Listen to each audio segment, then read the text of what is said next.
All right, welcome back, everyone. Let's go ahead and start talking about chemical thermodynamics. So in this slide, we're going to do a couple things, just briefly talk about what is thermodynamics, review some previous terms that relate to energy and thermodynamics, and we'll talk a little bit about spontaneity. All right, so thermodynamics is a big fancy sounding word, right? Um, but basically, it is a study of the relationship, between heat and other kinds of energy.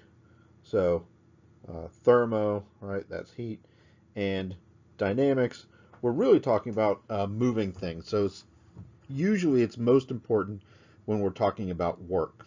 And in fact, the entire science of thermodynamics um, was it's fairly new, was invented essentially in the middle of the 19th century with the invention of the steam engine.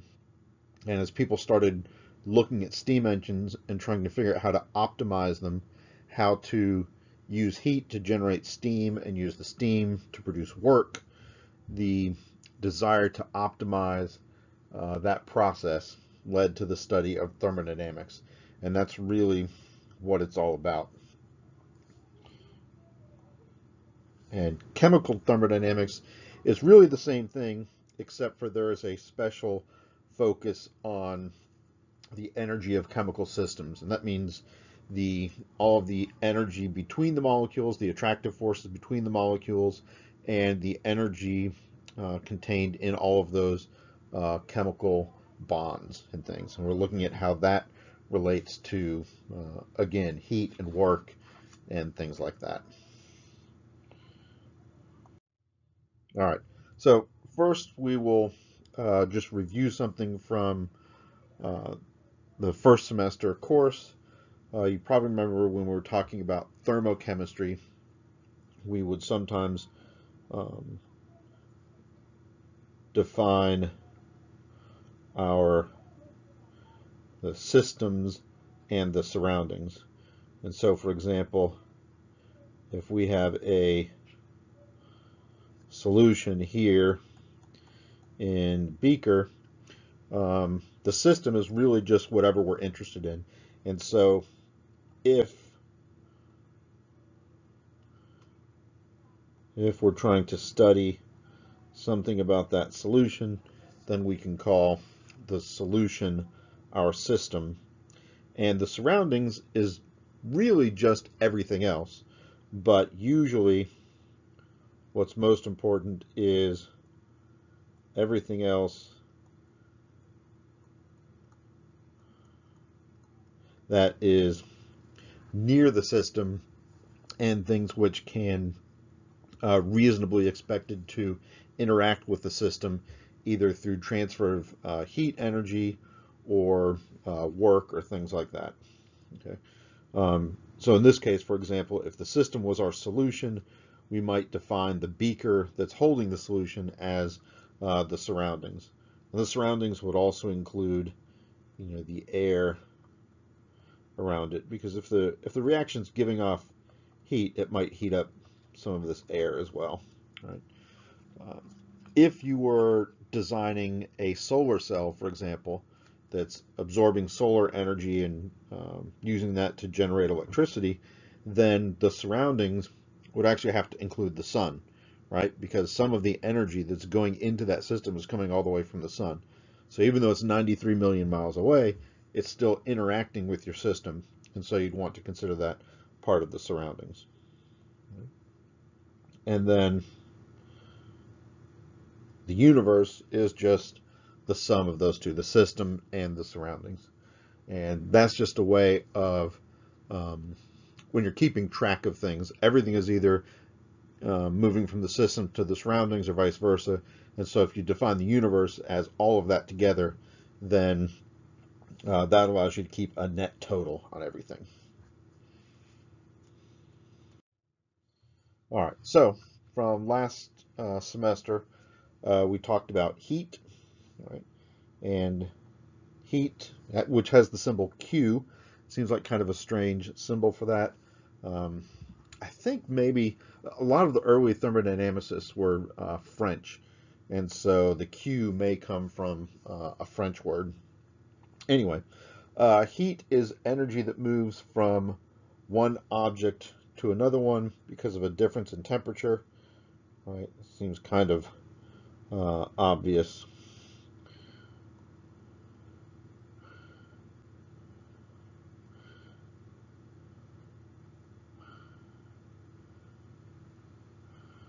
And that just means if you have two different things in contact with one another, all of the molecules in this object are vibrating and bouncing around. All of the molecules in this object are vibrating and bouncing around. And right here where those two things interact, because the hot object has molecules that are moving around faster, they've got more kinetic energy than the cold object, then when these collisions along the surface occur, there's going to be a net transfer of energy in that direction, right? And that's what we define as heat. Okay. One more thing I want to mention with heat, which is important.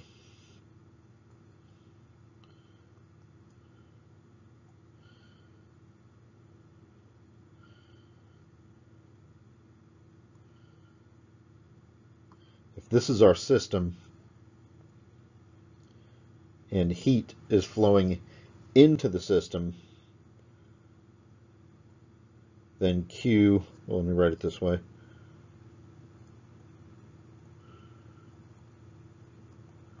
Then Q system is positive, or Q system is greater than 0. Okay? Because the energy of the system is going to be increasing. If we have heat flowing out of the system, then Q system is going to be negative, or if you want to write it this way, Q system is less than 0. Okay, that sign convention is important. Okay. All right. Then another term that we've discussed previously is work, right? And work is energy used to move something against an opposing force or to move something further from its stable state. So, for example, if you're lifting a dumbbell or something, you're moving that against the force of gravity by lifting it up. So it requires work to do that. Okay? If you've got a spring and you compress the spring, you're changing that spring from its equilibrium position, right, by compressing it or by stretching it, either one. You're moving it out of its most stable position, and that requires a bit of energy. Okay.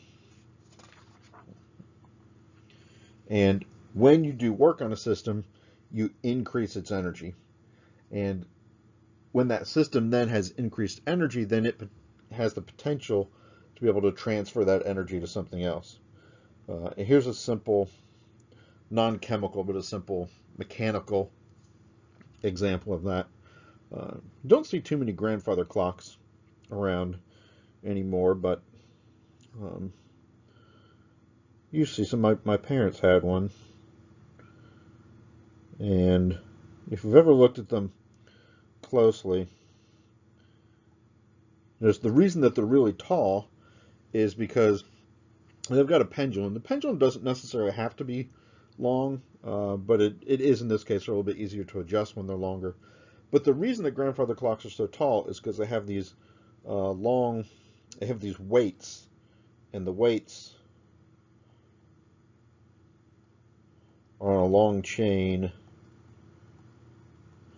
and the chain is connected to the gears up in the back of the clock.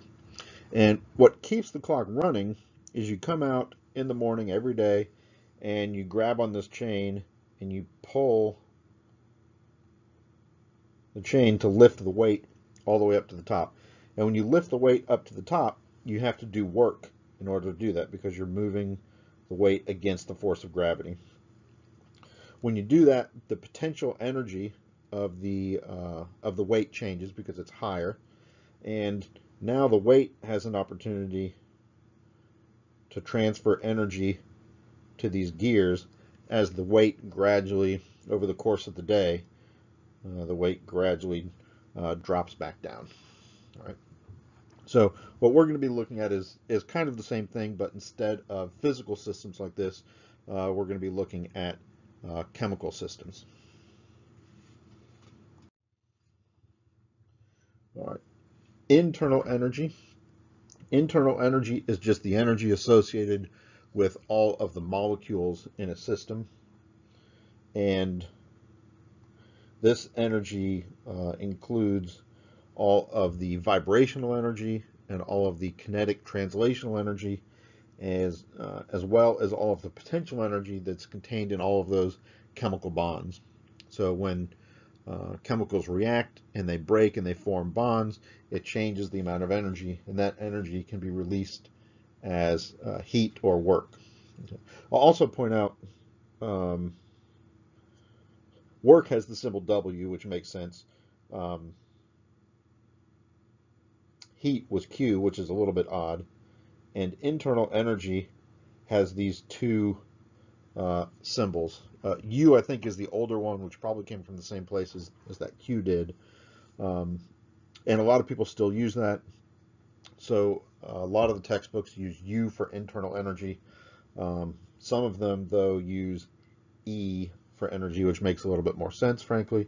But I tend to use both of these, so you might see me using either E or U for internal energy. And you also may see either of those in your textbooks. So I just want to keep your eyes open for that and recognize that. All right. The main thing we're interested in with chemical thermodynamics is spontaneity. And that just basically tells you whether a reaction is going to go or not, whether it's energetically feasible for a reaction to take place.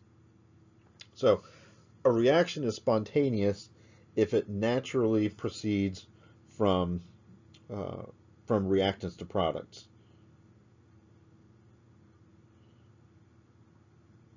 So if you've got a beaker full of the reactants, you put everything together, and it just naturally goes to products, then we say that reaction is spontaneous. Spontaneity, I should point out, says nothing about kinetics. The reaction could be very, very, very slow, but it's still spontaneous because the thermodynamics favor the reaction going in that direction. For example, it is this process, believe it or not,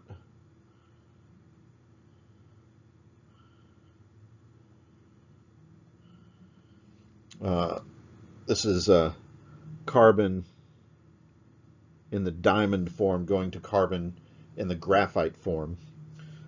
This is actually a spontaneous reaction, which means that if you have a diamond ring, it's actually energetically favorable for that diamond ring to turn into a chunk of charcoal, basically. But fortunately for you and for the people who make diamonds, the diamond structure has a very intricate network with a lot of covalent bonds holding everything in place. So the activation energy for this reaction is just so ridiculously high that the kinetics here are so slow that this will essentially never happen. A diamond can sit around for billions of years and will not turn into graphite just because the reaction is so slow. Okay, but it is energetically favorable, so it ought to go. It just can't go because of the kinetics. And my point in that is just that spontaneity tells you whether a reaction ought to go from reaction to products, but it doesn't tell you how fast it'll go.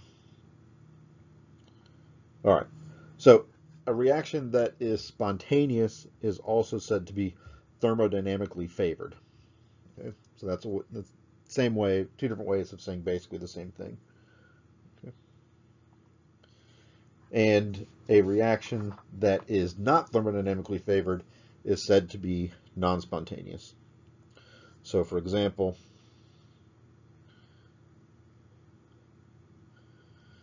a reaction where you mix together all the products and the reaction moves to, or you mix together all the reactants and it forms products.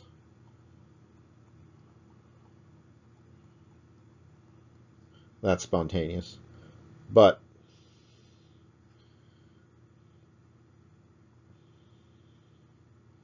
if you have a reaction that tends to run in the other direction, so that the products as written, right, are it's more energetically favorable for the products to go backward and form the reactant,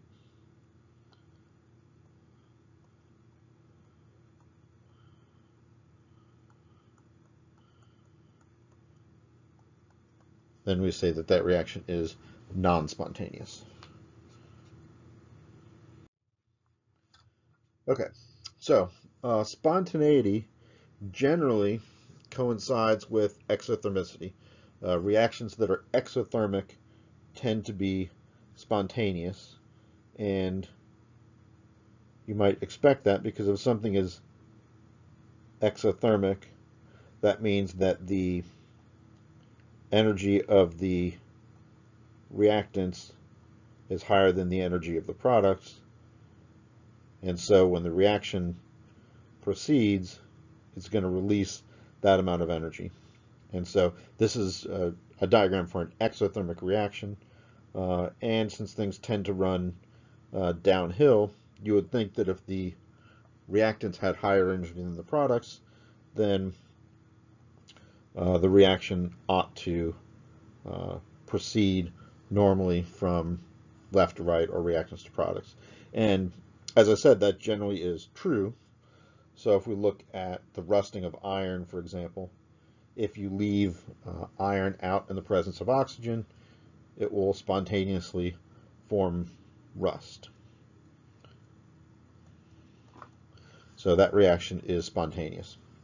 Combustion reactions, pretty much all combustion reactions are both exothermic and spontaneous. This is the reaction that destroyed the Hindenburg. I'm sure you've seen photos of that with giant flames pouring out of it. So this is an exothermic reaction. Delta H is negative 286 kilojoules per mole. And this is also spontaneous. Okay. And here's a reaction. We got water going to ice. This is an exothermic reaction, negative 44 kilojoules per mole. Okay. But if you take a beaker full of water and leave it on your desk overnight, it's not likely to turn into ice, right? Unless your room is extremely cold. But if you take an ice cube and leave it on your desk overnight, it's probably going to melt to form water, which means that this reaction is an example of something that is spontaneously going to go from, instead of going from reactants to products, it's going to go from products to reactants. So even though this is exothermic,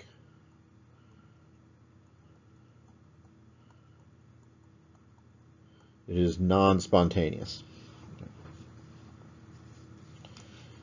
All right, so that's why we'll say spontaneity often trends with exothermicity, but not always. All right, now you're probably a step ahead of me on this one with the spontaneity of the transition for water into ice or ice into water. And we said on the last slide that this reaction, ice turning into water, is spontaneous, right? But that's only if we assume that the temperature is above 0 degrees Celsius. If the temperature is below 0 degrees Celsius, then this reaction, which is the same reaction written in the other direction, then this reaction becomes spontaneous. Right? So